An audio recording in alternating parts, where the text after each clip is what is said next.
fully runs out.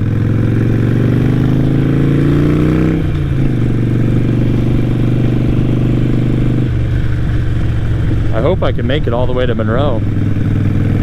I think I can.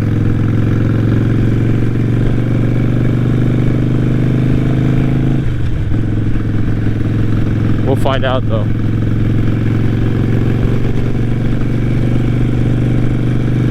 This bike can really only go about 100 miles on a tank of gas before the light comes on, I think. So that's not a lot, obviously.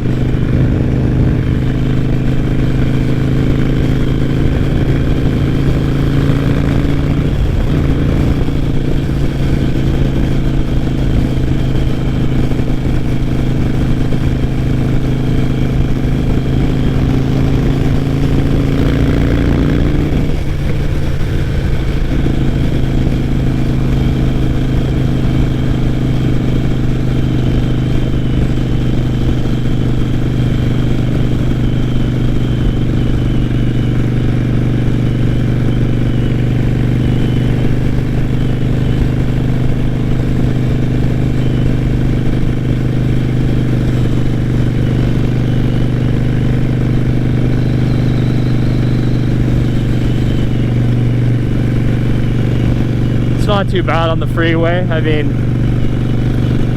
going 65 miles an hour is fine. It's really more comfortable than I thought. I haven't ridden this bike very much on the freeway, but it's not that bad. This little windscreen he puts on does deflect a little bit of the air off of your head.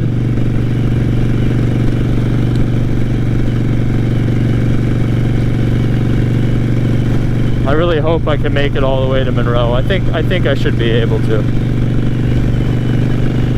I'm gonna go all the way to Monroe.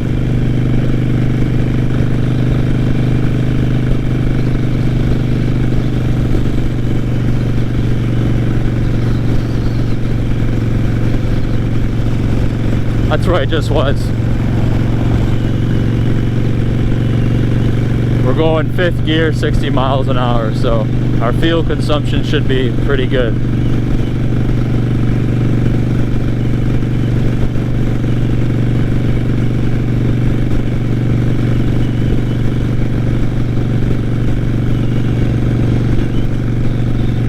Yeah, this would be fine, I guess. You know, the only thing you'd want to, the only downside about this bike is you would probably want to have, I'm wearing a backpack right now to just carry my basic, you know, bottle of water and my wallet, my stuff like that, you know, any extra clothes you might have. So you know, you might want to get some saddlebags or some soft bags to have on this bike. I rode my Yamaha around for many years without, you know, just wearing a backpack, and I still don't have any bags on it or anything. So I usually don't ride with a backpack because it hurts my back, you know, if you're going to be riding for a longer period of time, to be wearing a backpack with stuff in it. So when I got my BMW, I was like, wow, this is great. You can haul a lot of stuff. I can go get a full load of groceries from the store, you know, with a gallon of milk and other stuff, and load it all in my BMW and get on the bike with just my jacket on, or my t-shirt if it's a really hot day.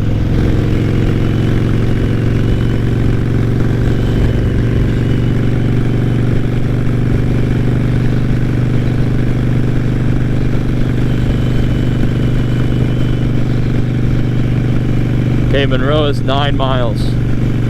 I should be able to make that. I really should. There's only one way to know though.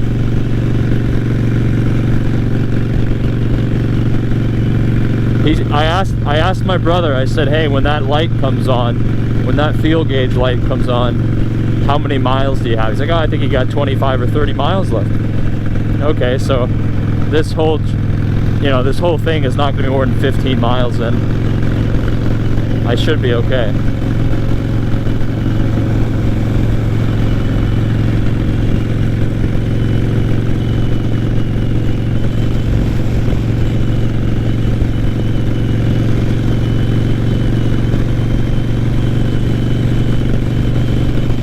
thought to myself that driving one of those big trucks would be very hard to do, but I don't think it would be, because everyone that sees those trucks, those big rigs, especially the vocational ones that are hauling around, you know, those big piles of dirt, you just get the fuck out of their way. You see those in your mirror and you're like, I don't want to mess with that thing. I don't want to be anywhere near it, especially when they're turning.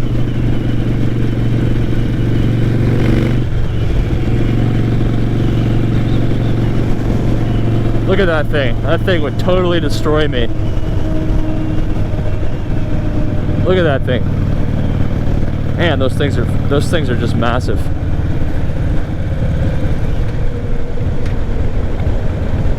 That's a Kenworth.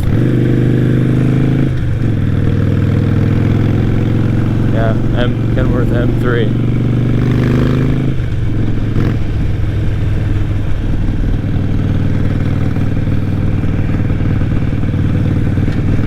Thought it's funny when I was going over this way towards Stevens Pass. I think I was actually coming back the other way, but they have those signs up that say drive for safety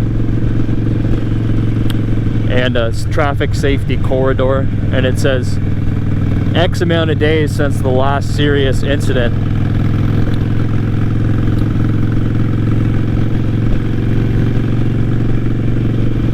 This guy gonna go over. And it said 0 days. A lot of the times it says like 0. The count doesn't get up too high. Road rage is a real thing.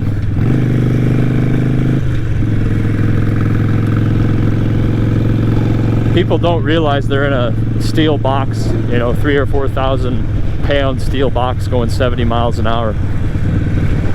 You can do a lot of damage to someone in that.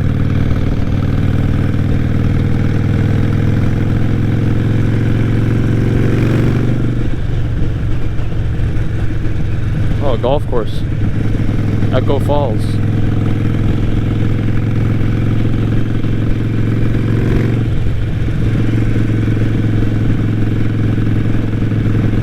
Silver Streak, boys. Yep.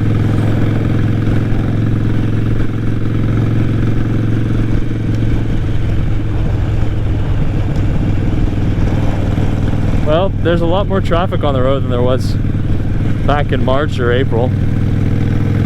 At least here, I mean, there was no one on the road for probably a solid month. It's picked up quite a bit. Now we always had a lot of traffic here, especially at rush hour. So that's kind of gone away. The traffic hasn't been to the point where it's, you know, actually been traffic. Now it's just kind of a steady stream of cars that are moving, which is good. I don't think anyone just like sitting bumper to bumper going nowhere fast. So, you know, maybe that would be a good thing on our system if more people can work remotely. That if you actually do have to physically go somewhere, you're going to have an easier time getting there because not everyone is on the road at once. That's the real problem with rush hour, right? You know, most people that are working, pretty much we're going to work at the same time and we're coming home from work at roughly the same time. So you had a big problem there, right? Now your 10-mile commute, instead of being like a 15-minute drive, it's like over an hour. And it's something where you pull your hair out over it. I mean, it's you know, imagine having to do that every day where you're just sitting in traffic for, you know, an hour, 2 hours a day, not moving anywhere. You're sitting in your car burning gasoline. Just, you know, and it's not like it's easy driving. You're having to stop, you're having to go, you're having to apply the brakes. There's people trying to merge into your lane because they need to get over. And so that's the nice thing, that there's been less traffic and, you know, more people are obviously not on the road. Most of our highway systems were simply not built for cities. The 2-lane roads are fine when there's, you know, going from one end of the country to the other, because not a lot of people drive on those roads. But when you get into the city and the, you know, the 30 or so miles around the city, or 20 or so miles around the city, those roads just get used so much. And you know, the highways are only 3 or 4 lanes wide, and sometimes that's not enough to prevent a huge backup. And if there's an accident, it's just a nightmare. You know, now you're not, I mean, there's been times where you have to wait in your car for, you know, sometimes a couple hours, because they had a serious incident and there's, you know, traffic is just not moving. That happened. I wish I would have got it. Well, I don't wish I got it on video, but I kind of do, because I was riding my bike, I don't know, about 2 months ago, and there was a couple guys on R1s that were passing on the left-hand side of a double yellow lane with a road that had no shoulder, and they were I was in front of them, and there was 5 vehicles in front of me. So they tried to pass on the left, and the minivan, the mom that was driving the minivan, took a left-hand turn, so she was turning left, and so she wasn't really concerned about